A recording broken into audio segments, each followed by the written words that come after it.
मला बरेच जण सांगतात, doc you are a obesity surgeon ना. मी ना आता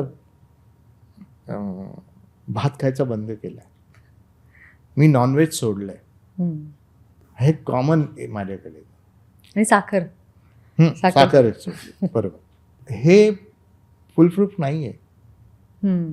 मी याच्यावर एक मोठा लेख लिहिला आहे, निबंध लिहिला आहे. आणि मला सांगा तुम्ही, which is a good diet, veg और non veg? Veg. And I have proved that you are wrong. Okay. कारण मी जेव्हा असं मी इतक्या वर्षामध्ये आता हे करतोय, त्यामुळे कुठेही पार्टीला गेलो, जसं तुम्ही मगाशी म्हणा, वजनावर गोष्टी खूप चालतात.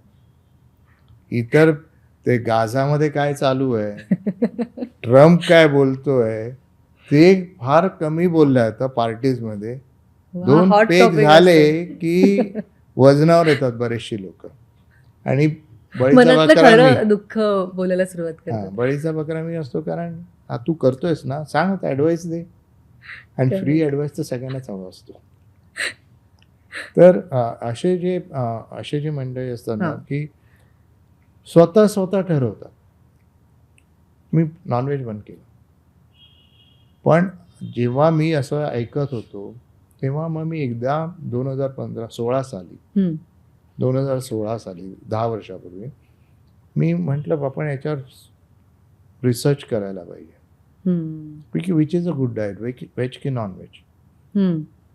सो 16 माझा मी डेटा घेतला, मी 18ला प्रेझेंट केला. 16, 17, 18 3 वर्षाचे माझे पेशंट पाहिले, जे कोणी कॉन्टॅक्टमध्ये होते, जे कोणी करत राहिलो. ॲक्च्युअल स्टडी केला 235 पेशंटचा माझ्या. So we found out 73% of my patients who were morbidly obese and who had to undergo bariatric surgery माझ्याकडून, जे खूप अतिस्थूल होते आणि त्यांना सर्जरीच करावी लागली, असे माझे 73% लोक व्हेजिटेरियन आहेत. ओ, हे काय गणित आहे, प्युअर सायन्स आहे. Pure vegetarian. बापरे. त्यातले 20% वगैरे मिक्स डाएटचे होते, असे बाकीचे सगळे म्हणजे नॉनव्हेज पण खाणारे. माझ्याकडे येणारे व्हेजिटेरियन पेशंट आजही या घडीला पण मॅक्सिमम आहे. एका फॅमिलीमध्ये राहणारे 2 मुलं, जो व्हेज आहे तो माझा पेशंट आहे, नॉनव्हेज आहे तो नॉर्मल पेशंट आहे, नॉर्मल पर्सन आहे. असे खूप उदाहरण आहेत माझ्याकडे. बरोबर. मग याच्यावर आपण जेव्हा विचार करतो की which is a good diet, तरी आम्ही त्याच्यावर राहिलो नाही. बरोबर. पण आम्ही त्याच्यावर परत हे केला की हे जे व्हेजिटेरियन असतात ना, हे त्यांच्यामध्ये बाकीच्या गोष्टी खूप असतात.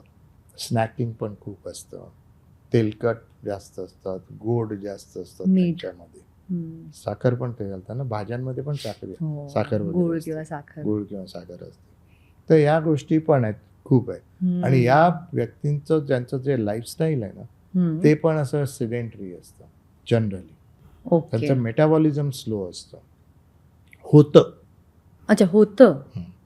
याच्यामध्ये सध्या आता काय झालंय की लेटेस्ट इन्व्हेन्शन या फील्डमधलं ओबेसिटीचं काय आहे ना, दिवसेदिवस एवढं इव्हॉल्व्ह होतं ना, आम्ही पण कन्फ्यूज होतो किंवा काय कसं जायचं. म्हणजे ते सतत तुम्ही दररोज अभ्यास नाही केलात तर तुम्ही नाही जगाबरोबर कोप अप करू शकत. तसं आता आपण एक जीन्स वगैरे आपण मगाशी सांगितलं, जेनेटिक्स वगैरे. आता त्याच्यावरती आलं एपिजेनेटिक्स. काय असते एपिजेनेटिक्स? नवीनच शब्द आणि आता सध्या खूप चालले, गेली 2-3 वर्षापासून. हे तुम्ही जन्मता ते नॉर्मल असतं, तुमचे जे काही ॲबनॉर्मल जे असतात ना, ते सुप्त असतात, नॉर्मल आराम करतात आहेत, पण जागनेत, झोपलेले. पण त्यांच्या त्या लाईफस्टाईलमुळे ते उठतात नंतर. म्हणून एखादी व्यक्ती लहानपणापासून ॲडल्टहूडपर्यंत नॉर्मल असते, बारीक हे ते असं, पण suddenly they start putting on weight. Diet change होतं, लाईफस्टाईल चेंज होते, त्याला एपिजेनेटिक्स म्हणतात. तुम्ही जी लाईफस्टाईल चेंज होते ना, आणि तुम्ही त्या लाईफस्टाईलमुळे तुम्ही त्या झोपलेल्यांना जागा जागा करता करतो. आणि मग ते ॲक्शनमध्ये येतात. ओके. तसंच एक डायबिटीसमध्येच प्रकार आहे.